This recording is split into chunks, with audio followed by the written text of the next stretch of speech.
conosco nessa manhã. Sejam muito bem-vindos à nossa igreja, né? Ela é a sua casa também, extensão da nossa casa, né? Hoje comemorando 50 anos, não é isso? Aqui em Muriaé. Amém, glória a Deus. Motivo de muita alegria para nós, né? Ver um grupo tão engajado numa causa tão importante como essa, tá? Sejam muito bem-vindos, que a palavra do Senhor e essa igreja possa acolher vocês, assim como eu estou fazendo aqui, vocês se sintam muito confortáveis em casa, amém? Glória a Deus, amém. Amados, gostaria de pedir que vocês estejam abrindo a palavra do Senhor em 1 Samuel, no capítulo de número 13, 1 Samuel 13, verso de número 8.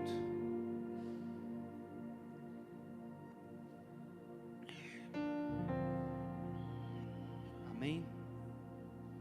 Eu não vou pedir para você ficar de pé, que a gente vai ler até o versículo 14, mas se você encontrou, diga amém, para eu saber que você encontrou. E assim diz a palavra do Senhor, a partir do versículo 8. Saul esperou 7 dias, segundo o prazo determinado por Samuel. Mas como Samuel não vinha a Gilgal, o povo foi se espalhando dali.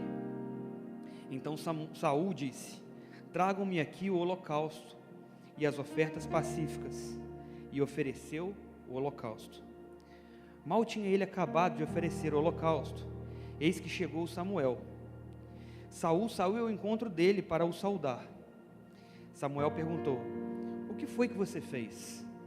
Saul respondeu: vendo que o povo ia se espalhando daqui, e que você não vinha no prazo combinado, e que os filisteus já tinham se ajuntado em Miquimás, eu disse comigo: agora os filisteus virão contra mim em Gilgal, e ainda não busquei a face do Senhor.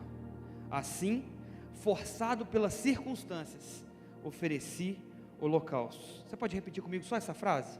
Assim, forçado pelas circunstâncias, ofereci holocaustos. Então Samuel disse a Saul: você cometeu uma loucura, não guardando o mandamento que o Senhor, seu Deus, lhe ordenou, pois o Senhor teria confirmado para sempre o seu reinado sobre Israel. Mas agora o seu reinado não subsistirá. O Senhor buscou para si um homem segundo o seu coração, já lhe ordenou que seja príncipe sobre o seu povo, porque você não guardou o que o Senhor lhe ordenou. Até aí, feche seus olhos, vamos orar mais uma vez. Deus amado, Pai querido, nós queremos te agradecer, Deus, pelo teu amor e por essa palavra, Pai. Pai, nós queremos colocar, meu Pai, tudo isso que foi orado, que foi lido aqui na sua presença, Deus. Se nós queremos colocar os nossos corações abertos, Senhor, diante do Senhor, Deus, para receber mais do Senhor. Nós sabemos, ó Pai, que essa palavra lida, meu Pai, ela já é mais do que suficiente para nos transformar, Deus. Mas nós aguardamos humildemente a revelação dessa palavra, meu Pai, nas entrelinhas, meu Pai, da sua mensagem, para que ela venha nos edificar, nos impactar, Senhor, e nos transformar, nos levar, Senhor, para um próximo nível, um próximo estágio na sua presença, Deus. Então, doce Espírito Santo, retire de nós, meu Pai, toda incredulidade nessa manhã. Retire de nós, meu Pai, tudo aquilo que nos distraia nessa manhã, Deus. Retire de nós, meu Pai, toda impaciência, meu Pai, ó Deus, todo vício, todo cansaço, Deus, para que nós possamos ficar ligados, meu Pai, naquilo que o Senhor falará, meu Pai, nesta manhã, Deus. E em nome de Jesus, que não seja eu, Deus, mas o seu doce Espírito através da minha vida, diretamente do trono da sua graça, falando aos nossos corações. Essa é a nossa oração e nós oramos em nome de Jesus. Amém, graças a Deus. Amados, no início da minha caminhada, eu tive um homem que foi o meu consolidador. Ele não foi o meu pastor me ajudou também na fé, na caminhada, e foi meu discipulador em sequência. Mas assim que eu me converti, eu tive uma pessoa que caminhava comigo e me ajudou a firmar os meus passos na fé. Como é bom ter alguém que caminha com você assim que você inicia sua caminhada cristã. E a primeira coisa que eu descobri é que não dá para caminhar uma caminhada cristã sozinhos. Nós precisamos estar ancorados em alguém. Nós precisamos muitas vezes ter as mãos estendidas de alguém para caminhar conosco. Então esse homem, ele começou a caminhar comigo e começou a me levar para algumas experiências com o Senhor, experiências dessas que eu não conhecia anteriormente. E um dia ele me chamou para ir no monte, e eu já tinha lido sobre o monte na Bíblia, e eu achei que era uma metáfora de algum lugar. Eu achei que era um lugar que a gente podia estar orando, que nós chamássemos aquilo ali de monte. E eu não imaginava que o monte era um lugar literal. Até que um dia ele parou na porta da minha casa, eu entrei no carro dele, nós fomos literalmente para um monte, e eu falei, eu não esperava que o monte fosse literal. E ele começou a me falar de várias coisas, de várias experiências, a caminhada foi aumentando, foi crescendo, nós fomos ficando cada vez mais próximos. E um dia eu tive uma dúvida, e eu compartilhei com ele essa dúvida. E a dúvida que eu tinha era, quando a gente é recém-convertido, parece que nada nos atinge, parece que nós somos super-heróis, não é assim? Você já teve essa sensação? Que parece que você é maior do que todos, parece que nenhum pecado te atinge, parece que a mentira não te alcança, parece que o cansaço não te alcança, parece que os outros pecados não te alcançam, parece que você é um super-herói da fé. E nesse momento eu perguntei para ele, olha, se nada do mundo mais me atrai, como que Satanás vai tentar contra a minha vida? E ele me ensinou que muitas vezes, quando as coisas deste mundo não mais nos atraem, Satanás, sem ter forças, sem ter ferramentas e mais outras estratégias, ele nos empurra diretamente para Deus com força. Sabe o que meu amigo estava querendo me dizer? É que muitas vezes, quando Satanás não consegue nos tragar, ele nos empurra para as coisas de Deus com muita força. Eu não estou falando de Deus, eu estou falando das coisas de Deus, existe uma grande diferença aí. Então nós nos enchemos com os ministérios, com as atividades, com as orações, com os jejuns, com os propósitos, e tudo isso é muito maravilhoso.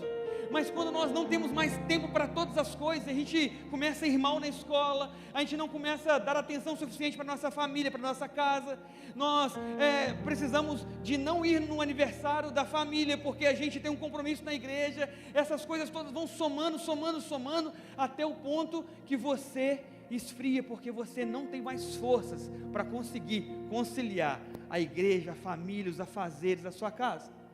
E ele falou isso para mim e eu fiquei muito impactado.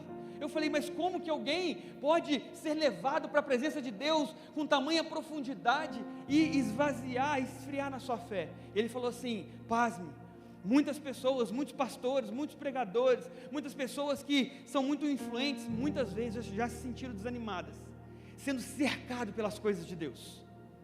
E um certo homem um dia me falou que alguém amava tanto as coisas de Deus, mas amava tanto as coisas de Deus, que se esqueceu de quem era Deus. Então muitas vezes nós olhamos para as coisas de Deus e fazemos conexão que aquelas coisas são o próprio Deus. Nós olhamos para a natureza e ficamos impactados com a natureza e fazemos uma conexão que a natureza também é uma parte de Deus. Nós olhamos para os ministérios e achamos que os ministérios são o próprio Deus.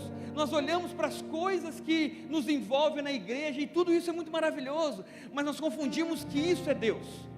E todas as vezes que essas coisas começam a apertar e aquela espontaneidade, aquele amor começa a dar espaço para uma escala, para a pressão, para o peso, aquelas coisas já não são mais de Deus. Aquelas coisas agora se tratam de um peso muito grande sobre as nossas costas. Eu gosto de um autor chamado Larry Crabb, e ele escreveu um livro chamado Chega de Regras. Eu já mencionei isso aqui algumas vezes. E ele fala sobre duas leis, ele fala sobre a lei da linearidade. E na lei da linearidade ele fala que os homens estão acostumados a conviver de forma linear. Todas as coisas que eu faço para um propósito. Se eu estudo para passar na prova. Se eu passo na prova para passar de ano. Se eu passo de ano é para ser o melhor da minha sala, é assim até me formar. E quando eu me formo, aquele diploma serve para eu conseguir um emprego melhor dos sonhos. A nossa vida tem sido linear o tempo todo. Se eu trabalho pouco, eu ganho pouco. Se eu trabalho muito, eu ganho muito. E aí até um dia que nós nos encontramos com Deus, e nós tratamos Deus de forma linear também. E aí eu me aproximo de Deus, eu começo a falar com Deus, e eu falando com Deus, eu não ouço a voz de Deus. Então nessa hora, pela primeira vez na vida, eu faço algo e não recebo nada em troca. E quando eu faço algo e não recebo nada em troca da parte de Deus, imediatamente eu penso, a culpa não é de Deus, algo que eu estou fazendo está sendo feito errado. Tem algum problema comigo, então eu começo a orar mais, e eu começo a orar mais para Deus falar mais comigo. Aí Deus não fala, então eu falo, então está faltando jejuar, eu jejuo mais. Aí está faltando entrar para o ministério, eu começo a me encher das coisas de Deus, esperando que Deus fale comigo. E eu não estou falando mal dessas coisas, vocês estão comigo? Eu não estou falando que nós não devemos ler a palavra, que nós não devemos orar, que nós não devemos jejuar, não é isso. Muito pelo contrário, essas são as nossas disciplinas espirituais, nós devemos fazer todas essas coisas. Mas a diferença é que Deus não trabalha de forma linear. Deus não trabalha a partir de uma oração que você faz. Deus não se move a partir de um jejum que você faz. Quando eu oro, eu sinto Deus que habita dentro de mim, mudando a mim e não a Ele. Quando eu jejuo, eu sinto uma parte de mim sendo mortificada, para que o Espírito que há em mim vivifique. Quando eu estou na presença de Deus e que eu faço todas essas coisas maravilhosas, são as disciplinas espirituais, eu não faço isso para mover Deus ao meu favor, eu faço isso porque Ele já é. Eu não faço isso pelo que Ele faz, eu faço isso porque Ele já é. Então se relacionar com Deus é diferente de se relacionar com as coisas de Deus. Eu tenho certeza que se você tiver um amigo que tiver um carro, e que você precisa de usar o carro dele, se você todos os dias pedir o carro dele emprestado, ilustrar e lavar, certamente o seu amigo não vai considerar que você está passando muito tempo com ele, que você o ama de verdade. Ele vai achar que a relação de vocês é por interesse, porque ele tem um carro. E assim também com as coisas de Deus. Quando nós nos relacionamos com as coisas de Deus mais do que nós nos relacionamos com o próprio Deus, o Senhor certamente achará que nós gostamos muito mais das coisas que nós podemos tocar do que aquilo que a gente não pode ver. Então é sobre isso esse texto. Quando nós lemos esse texto aqui, nós vamos ver, de acordo com o contexto, um homem que tinha se levantado há muito pouco tempo como rei. Saul era um homem que tinha sido levantado como rei, escolhido pelo povo, e o povo que tinha inveja de outros povos que tinha rei também, quis que tivesse reis, e Deus levantou Saul como um rei para governar sobre eles. Mas muito pouco tempo depois, se você ler lá em 1 Samuel, do 11 em diante, você vai ver que um ano depois, Saul já estava reinando de uma forma totalmente autoritária, que ele já estava reinando de uma maneira muito diferente da qual ele foi chamado, porque a palavra de Deus fala que aquele homem era um jovem, aquele jovem, ele era humilde, aquele homem estava correndo atrás de reunir o gado do seu pai, e aquele homem foi considerado um homem humilde, um homem servo. Quando Samuel chamou ele para servir a Deus, para ser o rei daquele povo, ele falou: como eu posso ser, se eu sou o menor da minha casa? Então representa uma estrutura de humildade, representa um coração voltado ao Senhor, alguém que não reconhece o próprio valor e entende que se Deus escolheu ele é porque Deus vai fazer a partir disso. Deus não está procurando nele alguém soberano, alguém que não morra, alguém forte e nem fraco, mas alguém que tem um coração suscetível a ouvir a voz de Deus e agir nesse sentido. E é isso que Samuel esperava, é isso que o povo esperava, é isso que o próprio Deus esperava. Mas com o passar do tempo, aquele homem que tinha um coração inicialmente humilde, ele foi ficando soberbo, ele foi ficando altruísta, ele começou a ficar altivo e ele começou a achar que ele era mais poderoso do que todas as coisas. Até que um dia, quando Samuel pede para ele esperar 7 dias, para que ele fosse orar a Deus e trouxesse uma resposta.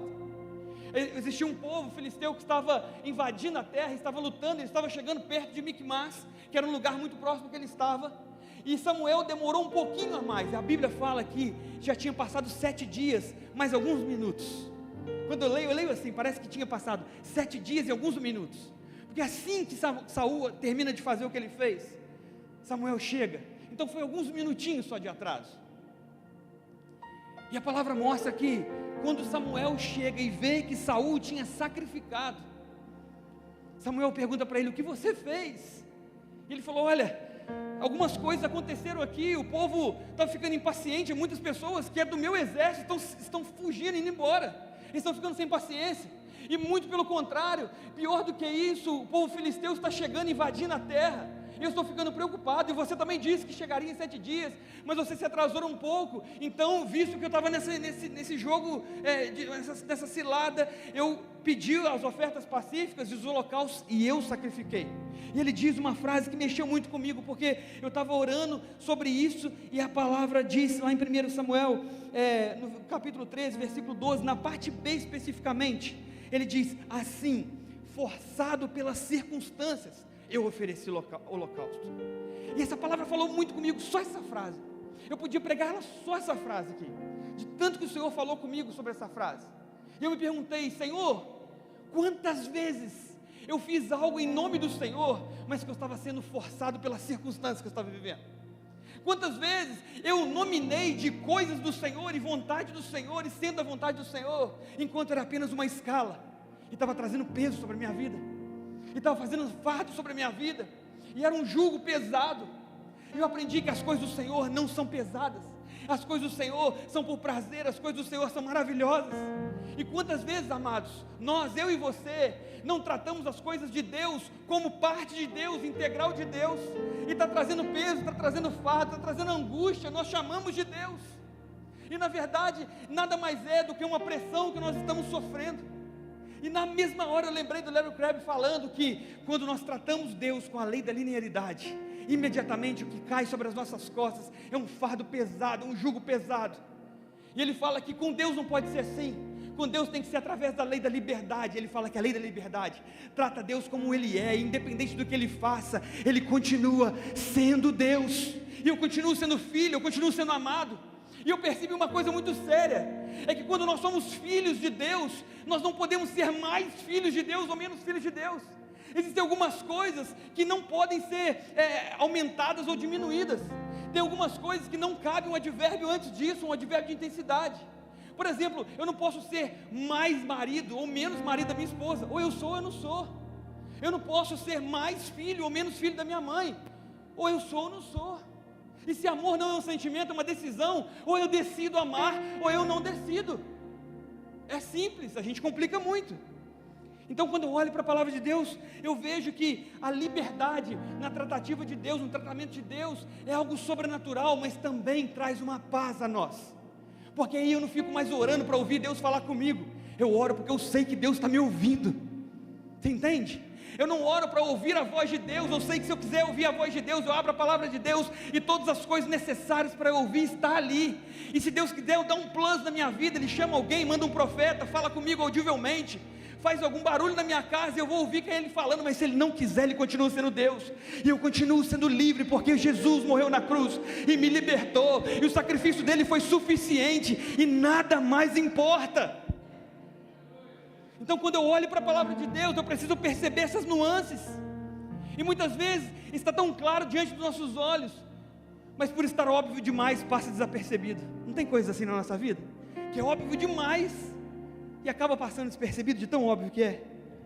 Então, amados, esse mês eu acho que foi o mês que eu mais recebi reclamações, no bom sentido, pessoas que me procuraram falando que estavam desanimadas, pessoas que me procuraram falando que estavam desencaixadas, sentindo que as coisas que estavam fazendo para o Senhor estavam sendo em vão, e que aquele versículo que a obra do Senhor é feita, que quando a gente trabalha para o Senhor, a obra não é em vão, parecia que não fazia sentido. Eu comecei a olhar e falar: Senhor, o que está acontecendo?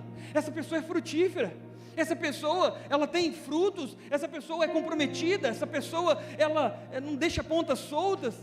Claro que é uma pessoa que não é perfeita, mas o que está acontecendo com essa? Mas essa outra pessoa aqui, Senhor, também, no mesmo estágio, o que está acontecendo com esse povo que eu estou conversando? E o Senhor começou a trabalhar no meu coração. Você já se perguntou se essa pessoa não está se relacionando tanto com as minhas coisas, que não voltou da minha presença para recarregar as suas baterias? Sabe, tem um homem chamado Wayne Cordeiro, que ele escreveu um livro chamado Andando de Tanque Vazio. Será que nós não estamos andando de tanque vazio? Será que nós não estamos descarregando nas pessoas algo maravilhoso, mas que já acabou? E que a gente precisa voltar para a fonte, para a origem, para o lugar secreto, para o lugar da unção, e receber uma unção fresca, para derramar mais e mais. Então, muitas vezes, Satanás coloca tantas obrigações, tantas escalas, tantos compromissos na nossa vida, que a gente não tem tempo de voltar para o lugar do chamado, para receber um pouco mais de unção fresca. A gente fica doando migalhas e distribuindo para as outras pessoas aquilo que muitas vezes nos falta. E é óbvio que nessa hora vai vir uma carga muito grande de desânimo sobre a nossa vida. É óbvio que nesse momento sobre nós vai trazer um grande peso, uma grande apatia, um grande sentimento de fracasso. Amados, e não é isso que o Senhor espera quando nós servimos a Ele. O Senhor espera que nós sejamos saudáveis, estejamos saudáveis para ajudar alguém. A palavra de Deus fala: pode um cego guiar outro cego, pode alguém que está vazio ajudar alguém a se encher, pode alguém que está com dificuldade na sua família ajudar a outra pessoa que está com dificuldade na família dela também. É óbvio que não. Então, pensando nisso, eu tomei a liberdade de intitular esse sermão como obsolescência programada. E a obsolescência programada é uma teoria, não só uma teoria, é uma prática, e isso acontece com o seu iPhone na sua mão nesse momento, no seu Android, com sua televisão e todas as outras coisas que você tem, seus carros, seus sapatos, suas roupas, tudo isso tem a ver com obsolescência programada. E você já se perguntou por que as coisas antigamente duravam tanto tempo e as de agora parece que são descartáveis? O nome disso é obsolescência programada. Existe um estudo para saber quanto tempo um smartphone vai durar na sua mão, quanto tempo um guarda-roupa vai durar no seu quarto.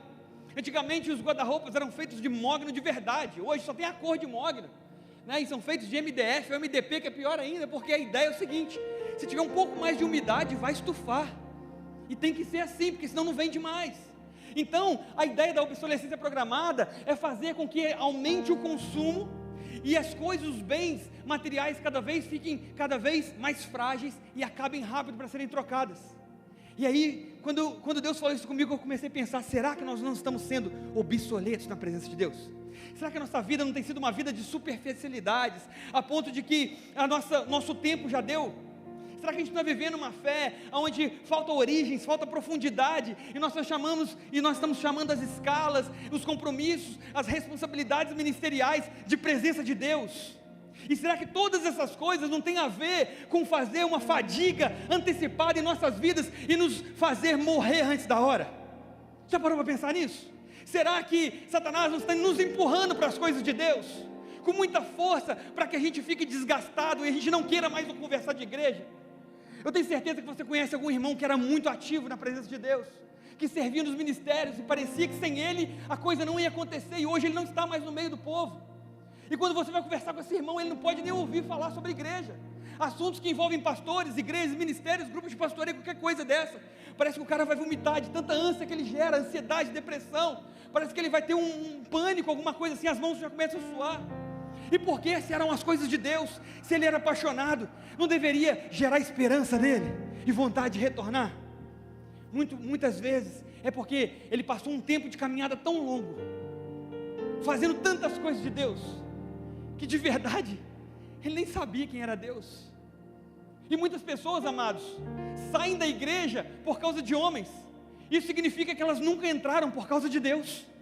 Porque quando eu entro pela causa de Deus, por causa de Deus e por Deus, não importa o que as pessoas façam, eu entendo que elas são apenas pessoas. Mas se Deus me chamou e eu tenho intimidade com Ele, eu percebo que essas pessoas não têm poder para me tirar da presença do meu Deus, que tem poder para me libertar, para me levar cada dia a um lugar mais profundo, cada dia a voos cada vez mais altos. E quando eu olho para a palavra de Deus, eu percebo que é isso que Saul tenta fazer. Saul, ele tenta dar um jeitinho, Saul tenta fazer algumas coisas que ele não tem paciência de fazer. Saul, em pouco tempo, porque é muito pouco tempo, você pode ler na Bíblia, na palavra de Deus, em muito pouco tempo, Saul, ele já se torna rei, e em menos tempo ainda, ele já acha que ele pode ser sacerdote, que ele já pode ser profeta, ele já acha que ele pode sacrificar, que ele pode fazer holocaustos. Em muito pouco tempo, Saul já aprendeu com Samuel como Samuel fazia. Ele sabia como Samuel fazia, então ele começou a reproduzir o que Samuel fazia. Ele começou a imitar as coisas que Samuel fazia. Ele começou a ser um crente profissional. Amados, muitas vezes, vamos falar a verdade, é um domingo de manhã, a maior parte das pessoas desse templo aqui é membro dessa igreja. Não é verdade que muitas vezes nós não somos crentes profissionais? A gente sabe a hora de levantar a mão, a gente sabe a hora de fechar os olhos, a gente sabe a hora de ajoelhar, a gente sabe até que no final do culto a gente tem que vir para frente, para mostrar para o pregador que é a hora de parecer que eu estou aceitando aquela mensagem, e que ela está entrando na minha vida, e fazendo morada em mim, e está me motivando a sair daqui na segunda-feira e mudar a minha vida. Nós somos crentes profissionais. Aqui dentro é muito difícil ver alguém que destoa um do outro, porque quando canta, todo mundo canta junto, e quem não sabe pode ler a letra, porque a letra também serve para unificar esse momento.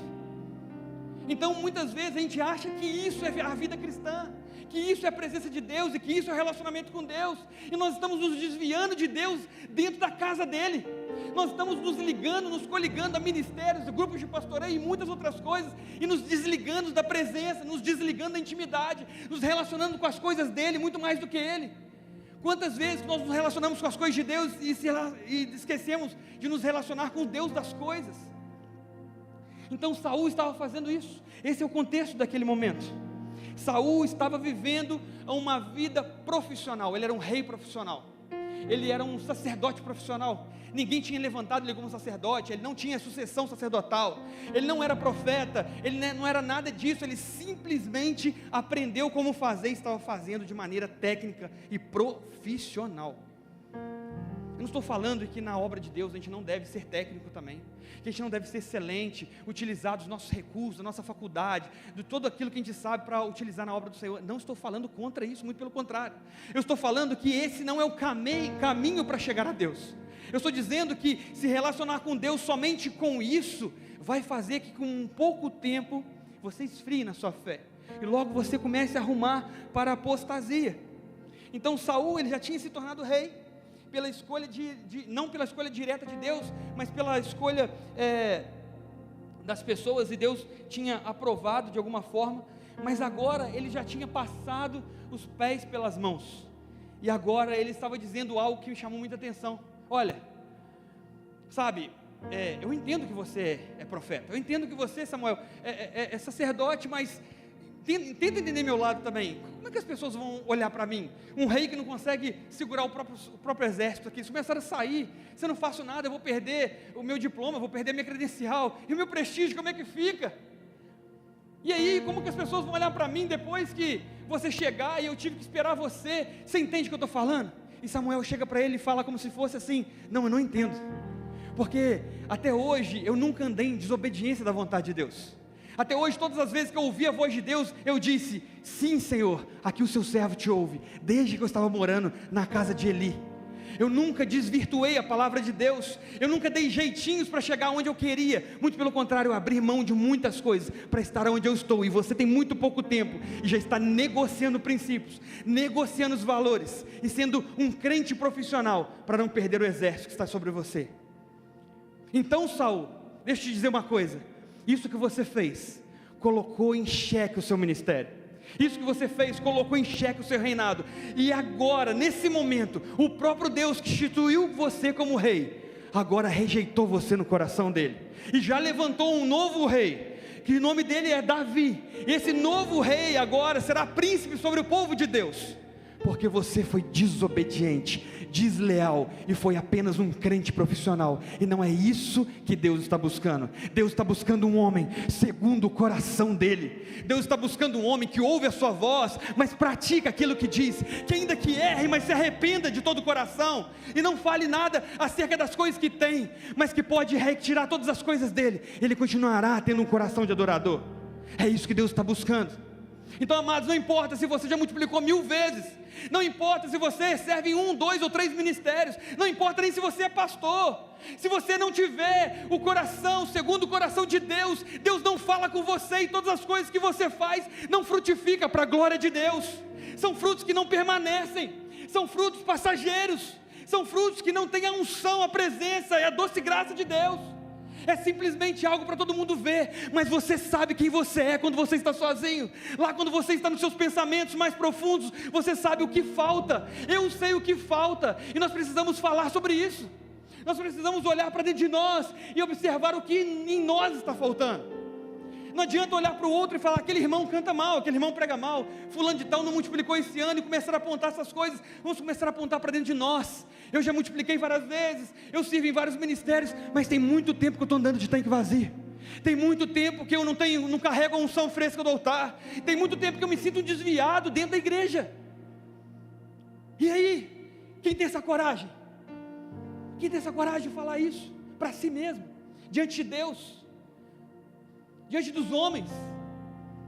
Mas se Deus está buscando um coração assim, não importa o que os outros pensem, importa que Deus reconheça um arrependimento genuíno em mim, e comece a me usar de novo, comece a acender a chama outra vez. Muitas vezes não é nem por mal, é por conta do cotidiano. Como Saul disse aqui: olha, as circunstâncias me levaram a sacrificar, eu não podia fazer nada. Sim, ele podia fazer. Agora, se ainda assim não tinham nada o que fazer, ele tivesse que sacrificar, quando Samuel repreendesse ele, imediatamente o certo seria se humilhar e pedir perdão. Mas a coisa mais interessante é que depois que Samuel fala a coisa mais impactante na vida de Saul, a palavra do Senhor não diz nada sobre o que Saul disse, Muito pelo contrário, o próximo versículo fala sobre Saul juntando com Jonatas e indo guerrear, como se nada tivesse acontecido. Está vendo? Muitas vezes, quando nós estamos tão fortemente ligados e coligados com as coisas do Senhor, nós estamos tão desnutridos espiritualmente, nós estamos tão fracassados espiritualmente, que até mesmo a voz do Senhor dizendo: olha, você já não serve para mim, você já está obsoleto para mim, faz com que a gente acredite, não, deixa eu fazer mais alguma coisa para Deus, para ver se Deus volte atrás. E Deus está assim: você caiu justamente porque você estava fazendo coisas para mim, você acha que fazer mais coisas para mim vai fazer com que eu volte atrás?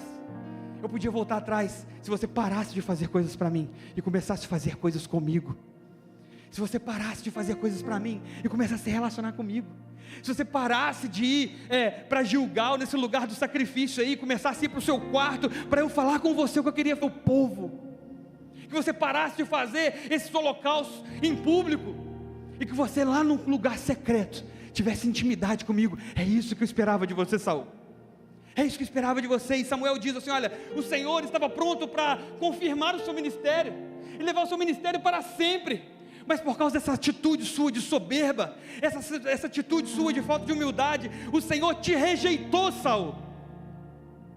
E quantas vezes o Senhor está falando isso comigo, com você: olha, meu filho, eu estou te rejeitando. Se você não der um passo na minha direção, eu vou te rejeitar. Você vai continuar com os seus dons e com os seus talentos, mas a unção fresca não vai acontecer. Você vai ser técnico, você vai saber o que fazer, assim como Satanás sabe tudo sobre a música, mas ele não tem mais o domínio sobre tocar no coração de Deus através do seu louvor. Quantas músicas aí fora que a gente ouve e que colam em nossa mente são chicletes, verdadeiros chicletes. A gente canta as músicas da igreja e a gente não decora. Quando a gente sai daqui, escuta um funk tocando ali, e daqui a pouco a gente está batendo o pezinho e cantando aquele refrão, até cair aquela ficha do crente e falar: o que eu estou fazendo, gente? O que eu estou fazendo? Ontem nós tivemos uma experiência fantástica. Eu queria poder contar aqui, vou tentar resumir. Nós fomos no Regional do Coração Aquecido, lá na Catedral de Minas Gerais. Nós ministramos lá, e foi maravilhoso, foi maravilhoso. E quando a gente voltou de lá, era ontem, nós voltamos de lá, no meio do caminho não, porque se fosse no meio do caminho estava bom demais. A gente tinha, 20 minutos de viagem, a gente ainda estava dentro de BH, e simplesmente acendeu uma luz no painel que eu nunca tinha visto antes. Meu carro tem direção hidráulica e direção elétrica assistida, de repente o volante ficou duro e acendeu um volantinho ali. Eu falei: o que aconteceu? Alguma coisa de parte elétrica, né? Imagino. Eu desliguei o carro, liguei de novo, ele pegou e ficou mais duro ainda a direção. Eu parei num canto, e aí quando fui ver, a bateria tinha descarregado. Eu falei: gente, o que está acontecendo? Será que a bateria entrou em curto? Bateria nova, a pastora comprou, eu estava de férias e tal, não sei o que, não tem nem um ano. O que aconteceu? Olhei para o lado, olhei para o outro, ninguém, deserto e tal. E aí eu vi um homem do outro lado, assim, com o capô aberto também. Aí na hora veio a palavra que eu acabei de falar aqui: pode um cego ajudar outro cego? Mas podia, porque ele tinha uma garrafa de água na frente. Eu falei: o problema dele não é elétrico, o problema dele é água, o meu problema é elétrico. Eu cheguei perto dele e falei: ei, amigo, água, né? Vazou, né? Ele: pois é, estourou um negócio aqui. E ele: e você? Bateria. Ele falou assim: não, bateria? Não, tranquilo, eu te ajudo. Eu falei: cara, mas o meu carro está lá e o seu está aqui. E como que você vai chegar lá se você não pode ligar o motor porque está sem água? E eu não posso chegar aqui porque o meu não liga. Ele falou uma coisa para mim que eu falei: Deus está aqui. Ele falou assim: mas eu tenho uma bateria reserva no porta-mala. Quem anda com bateria reserva no porta-mala? Você anda com bateria reserva no porta-mala? Quem anda com bateria reserva de 70 amperes carregada? Aí eu falei: rapaz, só faltava agora um cabo de chupeta. Ele: para já, cabo de chupeta. Eu falei: vai dizer que você tem uma chave 13 aí. Opa, agora.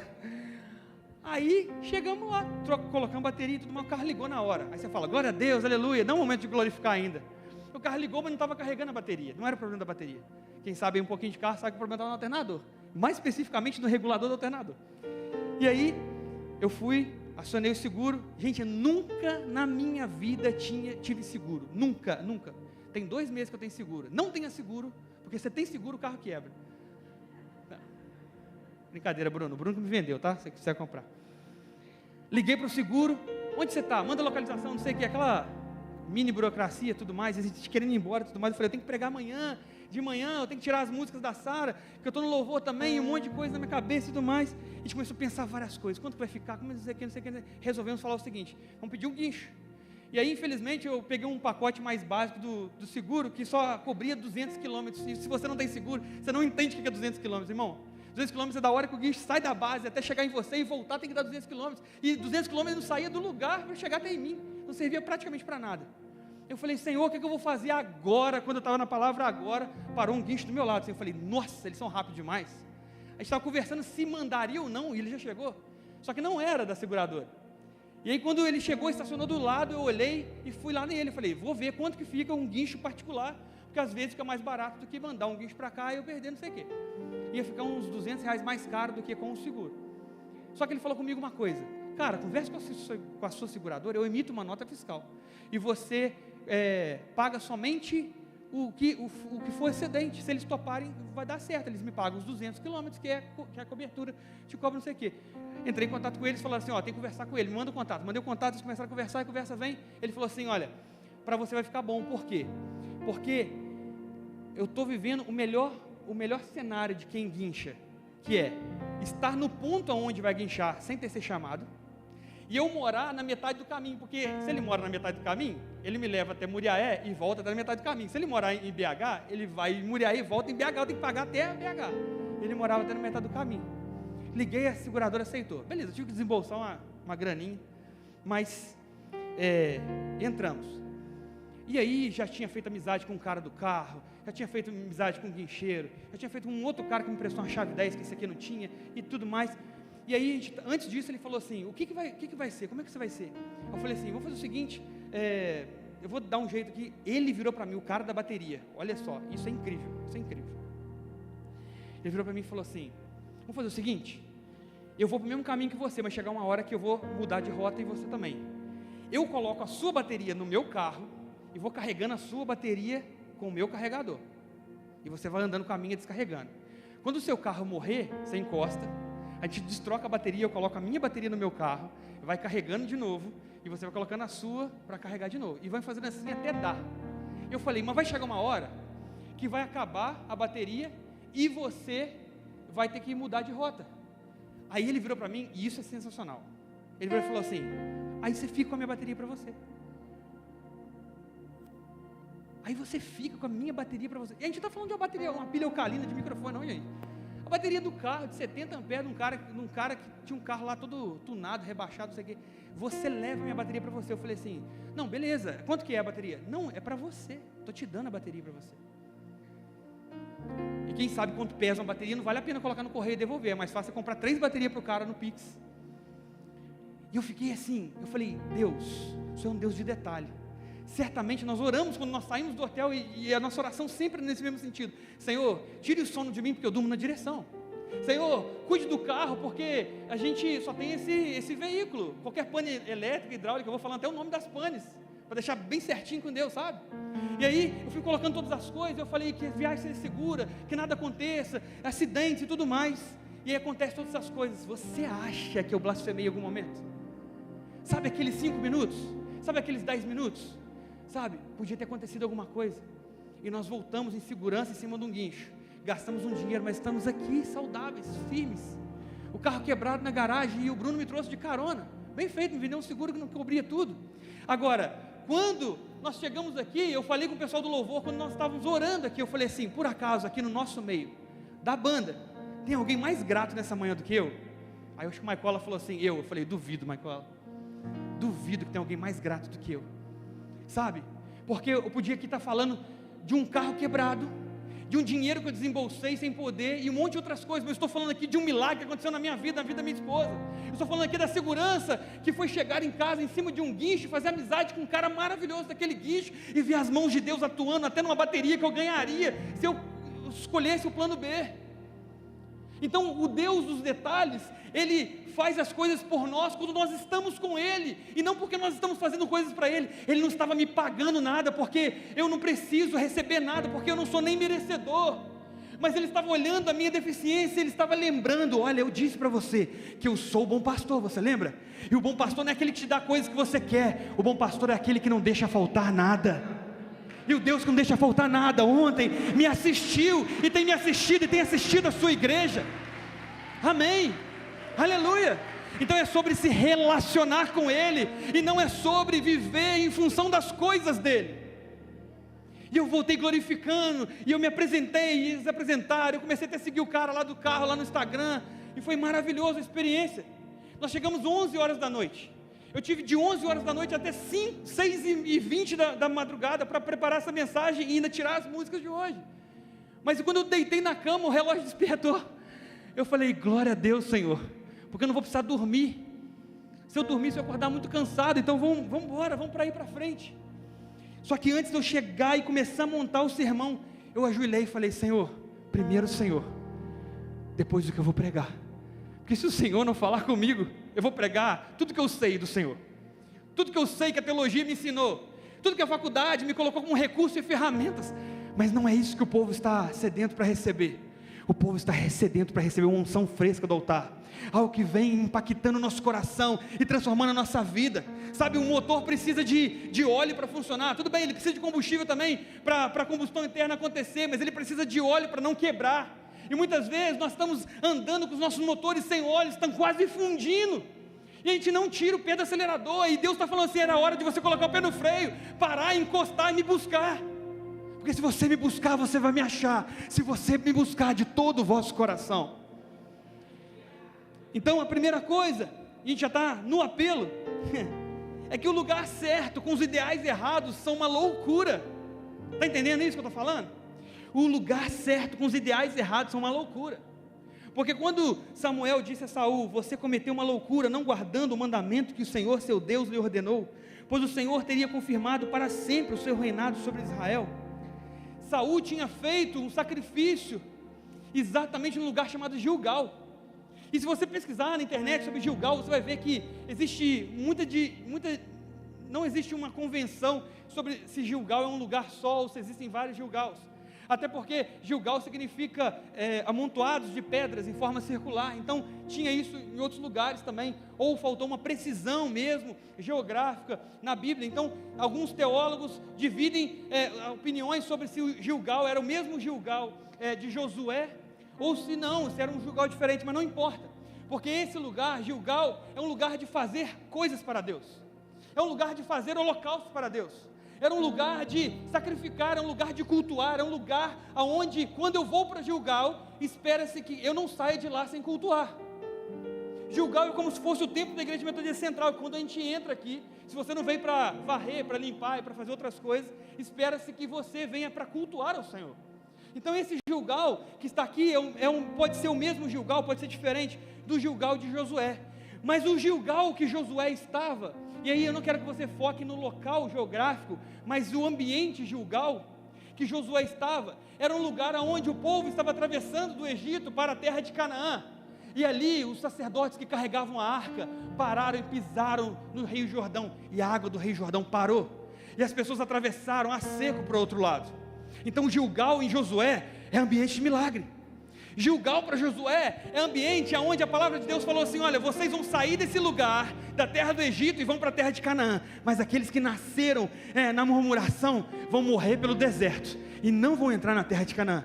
Agora os seus filhos, que nascerem no meio do caminho, estes sim, vão contemplar o cumprimento da promessa. Então o Gilgal de Josué é o lugar onde Josué circuncidava os meninos que haviam nascido pelo caminho, na transição do Egito para Canaã. Então Gilgal era também um ambiente de aliança.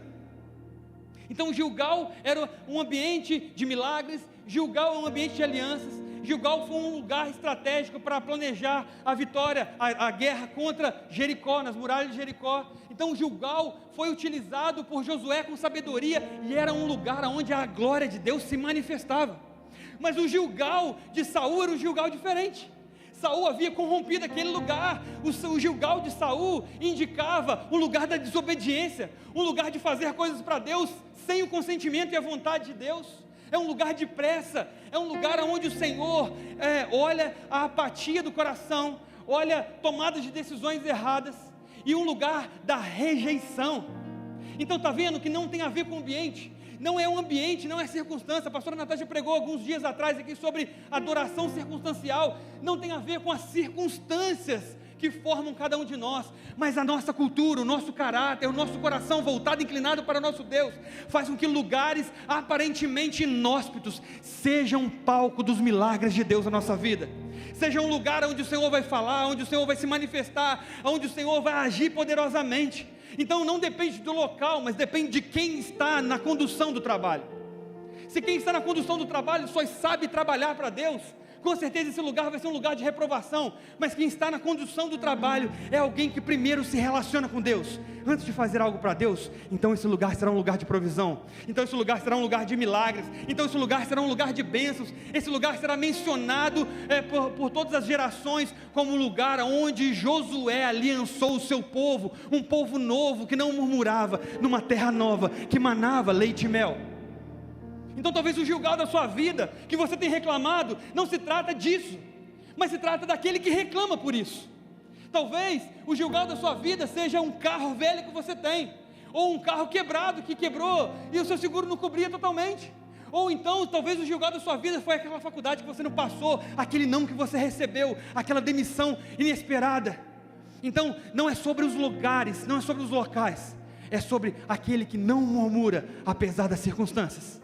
E enquanto tem oportunidade, assim como o Salmo 150 diz, aquele que tem fôlego de vida, louve ao Senhor. Então se você não morreu, se ainda existe fôlego de vida, não importa as circunstâncias, porque o meu coração é um coração de adorador, porque o meu coração é um coração sedento, que quer se relacionar com Deus da adoração. Agora, o Gilgal também, vou pular aqui muita coisa, gente. O tempo errado para os ideais corretos são precocidade. Então se o lugar é certo, mas para questões erradas representava um dano, agora o tempo errado para os ideais corretos representa precocidade. Então Saul esperou 7 dias e nada mais, e aí sacrificou. O lugar era correto, era o lugar do sacrifício. É para eu pensar nisso? O holocausto estava ali, as ofertas pacíficas já estavam preparadas, o lugar era correto, todas as coisas estavam corretas, mas o tempo era precoce demais. Por causa de apenas alguns minutos, todas as coisas se perderam. E talvez você tenha tomado uma decisão ou várias decisões arbitrárias na sua própria vida, que você está dizendo que não tem visto a mão de Deus, ou que Deus não está te abençoando, mas simplesmente porque essas decisões são decisões que você coloca as mãos, que você não espera pelo tempo de Deus, e que na verdade Deus está doido para fazer, mas você não tira a mão. Sabe, quando a gente tem alguma coisa que a gente fala assim, Senhor, tudo é teu, pode fazer todas as coisas, mas só isso aqui, deixa comigo, porque eu tenho um jeitinho, eu estou esperando uma coisa que vai acontecer aqui, só isso aqui. E Deus fala assim, olha, sabe, eu não posso ser um pouco Deus, eu não posso ser um pouco seu Senhor, eu não posso ser um pouco seu Pai, ou eu sou o seu Deus, ou você não é o meu filho, ou eu sou o seu Deus, ou você não é o meu povo.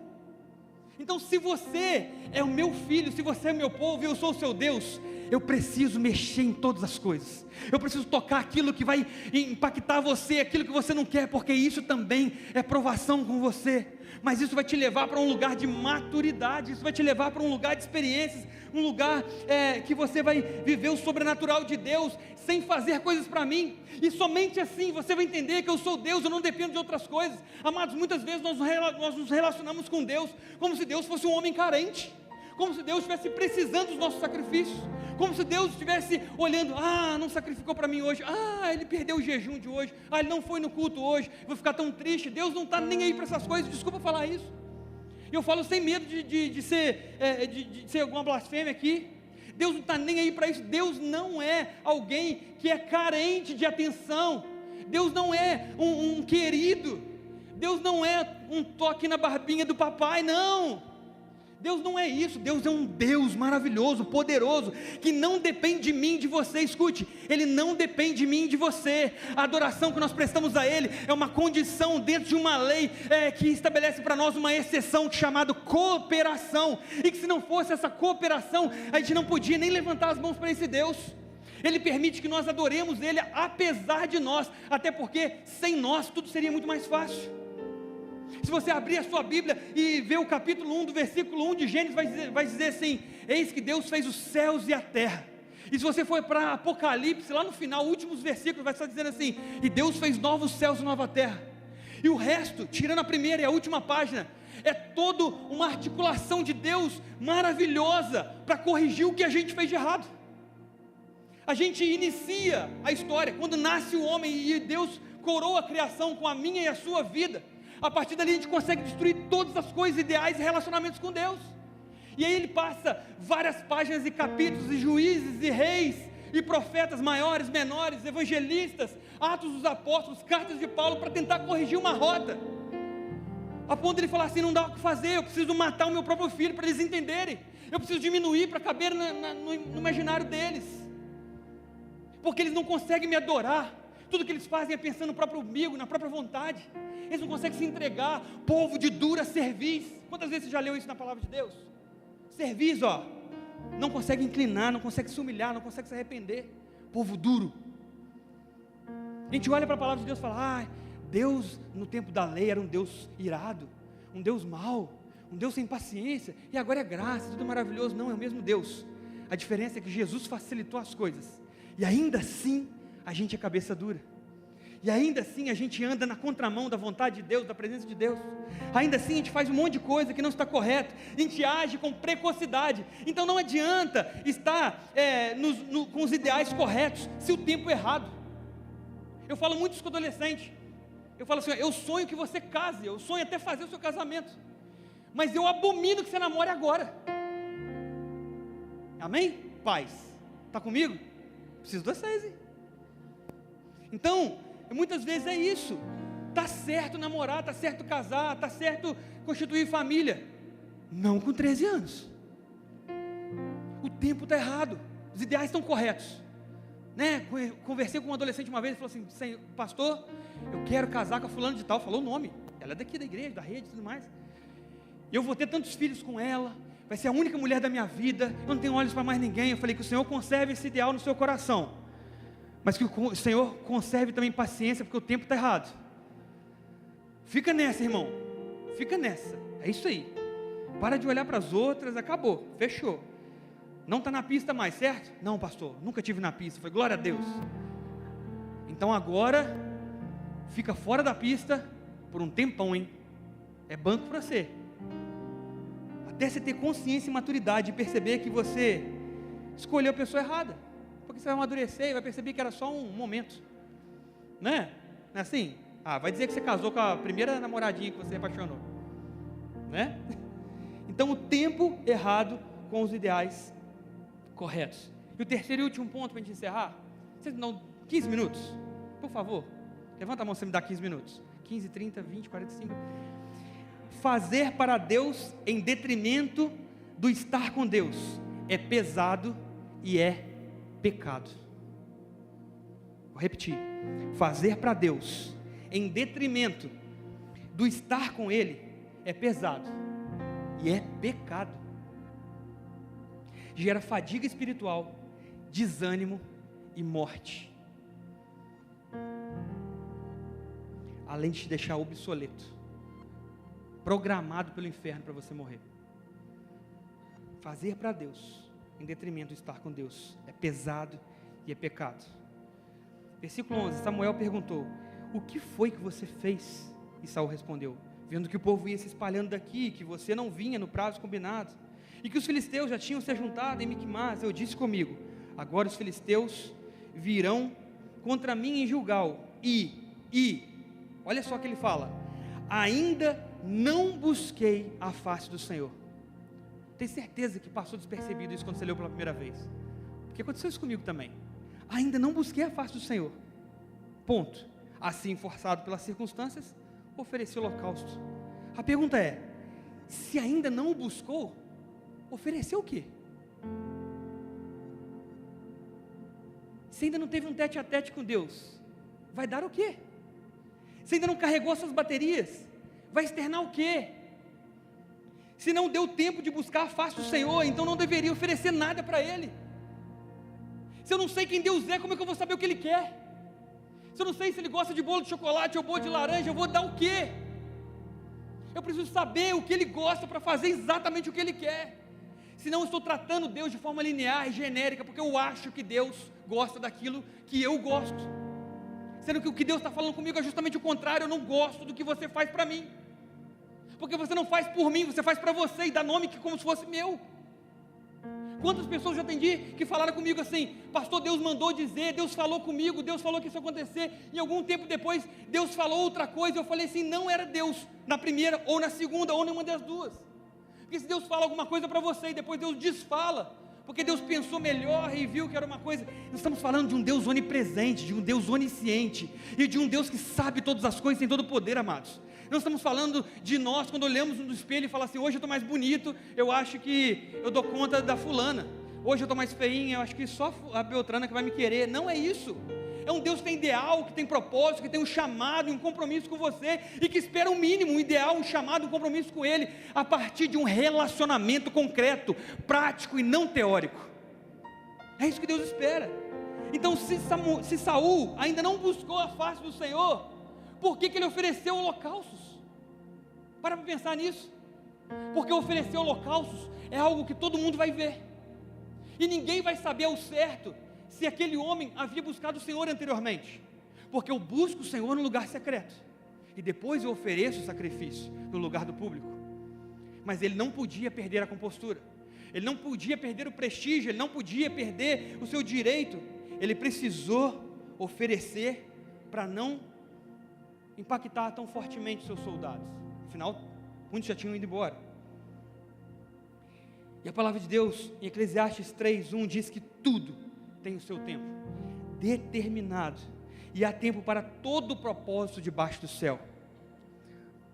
Nós ouvimos a pregação do bispo Bruno, e na minha humilde opinião, acho que ele prega demais. Não sei se você concorda comigo. Ele estava pregando lá na vigília regional do Coração Aquecido, e ele diz assim: quando eu iniciei na caminhada e tal, eu precisava de orar o Pai Nosso, e eu acabava confundindo todas as bolas lá, o Pai Nosso que sai do céu, eu colocava santificado depois, e terminava com amém, aí depois teu reino e a glória para sempre, e eu falava uma coisa, tinha versões que falavam outra, eu sempre me confundia com todas as coisas, e eu comecei a pensar que eu estava fazendo aquilo no automático. Nosso bispo dizendo isso, hein? Que eu orava a oração do Pai Nosso, do que Jesus nos ensinou de forma automática, e eu comecei a refletir o que significava aquela oração. Ele começou a identificar e mostrar que era um padrão celestial que precisava acontecer na terra. E ele começou a entender: as coisas vão acontecer na terra, assim como elas já são no céu, assim na terra como já é no céu. Então o padrão é no céu. Então quando eu me relaciono com as coisas de Deus que estão na terra, eu me relaciono com uma parte de Deus, importante, mas não essencial. Agora, quando eu olho como é a adoração dos anjos, aí eu tenho um padrão para seguir. E os anjos não adoram para ganhar uma asa a mais, ou para voar lugares mais altos. Os anjos adoram porque eles só sabem fazer isso, porque eles só têm o tempo todo deles para adorar a Deus. Mas por outro lado, eles olham para nós, dizendo: como que esses caras conseguem fazer outra coisa a não ser adorar a Deus? Eles têm que comer, eles têm que vestir, eles têm que trabalhar. E isso não chama a atenção deles, mas quando você tem que comer, vestir e trabalhar, e que você tem que fazer suas tarefas para Deus, mas ainda assim busca Deus, quando você não tem tempo, quando as coisas parecem que estão ruins, as circunstâncias não são favoráveis, aí sim você move os céus, porque os anjos não entendem como você e eu temos muitas atribulações, muitas atividades, muitos compromissos, e ainda assim a gente tira um tempo sacrificial muitas vezes, para adorar esse Deus. Então é isso que move os céus, é perceber que a gente vai fazer diferente sim dos anjos, porque a gente não tem tempo 24 horas para adorar a Deus, quem dera se fosse. Mas por outro lado, o nosso pensamento precisa estar cativo no Senhor, as nossas vidas precisam externar a Deus, nós precisamos pregar o Evangelho o tempo todo, e se necessário utilizar palavras, nós precisamos queimar nosso coração por vidas, como John Knox, que disse que o Senhor precisava de dar vidas para ele, almas para ele, senão ele morreria. E a rainha da Inglaterra disse assim: olha, nós não precisamos de soldados no nosso exército, nós precisamos que John Knox só continue orando. Você já imaginou isso? A rainha da Inglaterra dizer que se John Knox continuasse orando, a Inglaterra não precisaria de um exército. Só mantém John Knox orando, tira as tarefas dele, deixa ele só orar. A gente não precisa de exército. Não é porque ele é mais poderoso que qualquer exército, é porque não haverá guerra. É mais profundo que isso, sabe? Assim como muitas vezes nós lidamos com as circunstâncias e achamos que nós precisamos de fazer as coisas para Deus sem se relacionar com Deus. O mesmo Eclesiastes 3, no versículo 1, diz no versículo 9, que proveito tem o trabalhador naquilo com que se afadiga. O mesmo. Capítulo 3, versículo 1, tudo tem seu tempo determinado e há tempo para todo o propósito debaixo do céu. Versículo 9, que proveito tem o trabalhador naquilo que se afadiga? Então, amados, se você está fadigado, se você chegou aqui na igreja nessa manhã fadigado, veio cumprir um protocolo, veio cumprir um compromisso, veio porque te convidaram, ou veio porque você é o único motorista da sua família, você tinha que trazer sua esposa, seu filho. Então essa palavra é para você, essa palavra é para mim, essa palavra é para nós, que precisamos aprender que nós não vivemos uma adoração circunstancial, mas nós vivemos primeiro a essência daquele que é adorador. E agora sim, para fechar, ontem nós celebramos como povo metodista, o 24 de maio de 1738, há quase 300 anos atrás, um homem chamado John Wesley, pastor anglicano do século XVIII, da igreja da Inglaterra, ele tinha vivido um cenário desastroso na sua caminhada ministerial. Ele há pouco tempo, ele tinha caminhado numa jornada missionária para a Geórgia, nos Estados Unidos, e foi um fracasso total. E quando ele voltava no navio para a Inglaterra, o navio parecia que naufragar, e começava a balançar para um lado e para o outro, e ele viu que nesse navio existiam alguns cristãos da Morávia, chamados moravianos, ou morávios, e eles estavam lá, orando e cantando e louvando a Deus, e o navio balançando para um lado e para o outro, e John Wesley, esse que nós amamos tanto, e que nós temos ele como precursor do metodismo no mundo, esse cara, lá atrás do navio, ele começou a duvidar se ele seria salvo. E se o navio naufragar, como que eles conseguem cantar em alta voz? Como que eles conseguem louvar a Deus e adorar a Deus, sendo que eu estou achando que eu vou morrer? E ele começou a perceber que, além da sua viagem missionária ter sido um desastre, além disso, a sua vida espiritual era desastrosa. E ele se reclusou lá na sua casa e tudo mais. E ele foi chamado por Charles Wesley para ir num culto desses cristãos da Morávia. E na rua Aldersgate, lá em Londres, no dia 24 de maio de 1738, às 8h45 da noite, quando alguém está lendo ao prefácio de Lutero acerca da carta de Paulo aos Romanos, que dizia que a salvação não é por obras, mas pela graça, John Wesley sentiu seu coração estranhamente aquecido, e a certeza de que Cristo, e somente Cristo era o seu Senhor, e que os seus pecados haviam sido perdoados, e que sim, os seus pecados haviam perdoados, e que agora ele não tinha dúvida de mais nada sobre a sua salvação. E a partir desse tempo, nós vemos todas as outras coisas que vão acontecer na sequência disso. Então não é um John Wesley que era um cara que pregava para o mundo, que levantou leigos e levou o metodismo para todos os lugares do mundo, e hoje nós temos 80 milhões de metodistas espalhados pela face da terra. Não era esse cara, não era um cara que fez muitas coisas para Deus, é um cara que ele fez, enquanto ele fazia todas as coisas para Deus, circunstanciais. Ele percebia que a sua vida cada vez mais era um fracasso, porque ele não tinha certeza nem da sua própria salvação. Ele havia escrito no seu diário: eu fui na Geórgia para evangelizar os índios, mas quem converterá o meu coração? E quantas vezes nós achamos que nós somos muito mais poderosos que John Wesley e não temos coragem de falar isso nem com o próprio Deus, lá no nosso lugar secreto. Então é um tempo de humilhação, de humildade, de baixar a altivez, de sair do altruísmo, de ir para um lugar de renúncia mesmo, de um lugar falando assim: olha, Senhor, realmente eu fiz muitas coisas para o Senhor que eu me alegro, mas eu temo de que nem tudo o Senhor me pediu. Eu temo que nem todas as coisas estavam exatamente no centro da sua vontade. E eu temo que eu tenha identificado coisas que eu gostei de fazer, atribuindo como coisas que o Senhor me pediu para fazer.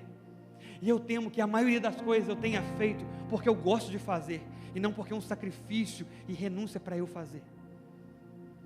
E quantas vezes que a gente não tem coragem de dizer isso? E depois disso, John Wesley, ele começou a fazer várias outras coisas, e todas as coisas que John Wesley fez para Deus, a partir dessa experiência pessoal com Deus, foram aí sim relevantes. O metodismo iniciou no século XVIII na Inglaterra. depois ele foi para os Estados Unidos, depois com a Guerra da Secessão, os refugiados desceram para o sul e chegou no Brasil, e hoje nós somos 80 milhões espalhados pelo globo terrestre, e que no dia 24 de maio nós comemoramos, celebramos o coração aquecido, não como um mero ritual, mas como uma lembrança que o Senhor pode aquecer o seu coração de novo, que o Senhor pode te colocar no lugar da intimidade, que o Senhor pode te dar uma experiência que você não tinha antes, que não importa o quanto tempo você já é crente, e não importa se o telão está piscando para mim que é tempo esgotado, não importa, importa que você vai ter uma experiência com Deus a partir de um cenário na sua individualidade, e depois todas as coisas que você fizer para esse Deus, vai ser algo feito para Deus, porque Deus te tocou primeiro, porque você está cheio, você pode derramar, porque Deus falou com você lá no seu lugar secreto, e agora você pode colocar isso para fora, você pode impactar uma geração, mas quando você está vazio, você não impacta nem você mesmo, você não acredita nem você mesmo falando no espelho. Então todas as coisas nós podemos fazer para Deus, eu não estou falando contra isso, mas a partir de um relacionamento individual, sincero, legítimo com o Senhor, lá no nosso lugar secreto. Amém, meu irmão, minha irmã? Amém? Então nós terminamos esse culto dizendo que nós estamos nos impactando cada dia mais, e o coração aquecido de quase 300 anos atrás continua batendo no nosso peito, porque ele é inflamado pelo Espírito Santo de Deus. E não se trata sobre idolatria ou metodismo, muito pelo contrário com isso, mas a certeza de que homens inspirados pelo Espírito Santo, que conseguem renunciar ao próprio ser, à própria vaidade, o próprio orgulho, o próprio status, mesmo que sejam pastores e anglicanos com muito tempo de experiência, mas que quando se colocam no colo de Deus como filhos, apaixonados e muitas vezes descrentes do seu próprio ministério, aí sim, o Senhor vê uma ponta solta e fala: agora eu posso começar a agir na sua vida, porque agora você deu liberdade para mim fazer muitas coisas, porque antes você só fazia, e eu observava, e você acreditava que era eu mandando, mas agora, eu farei através de você, porque você parou de fazer coisas para mim, e começou a se relacionar comigo. Amém? Aleluia. Então se você foi impactado com essa palavra, eu quero te convidar a você a se colocar de pé, mas só se coloque de pé se essa palavra mexeu com você. Se ela não mexeu com você, tudo bem, seja sincero com você mesmo, fique sentado. Mas agora, se você ficou de pé, se essa palavra mexeu com você, então eu quero te convidar aqui na frente, porque se essa palavra mexeu com você, você precisa sair do seu lugar, você precisa de vir aqui na frente.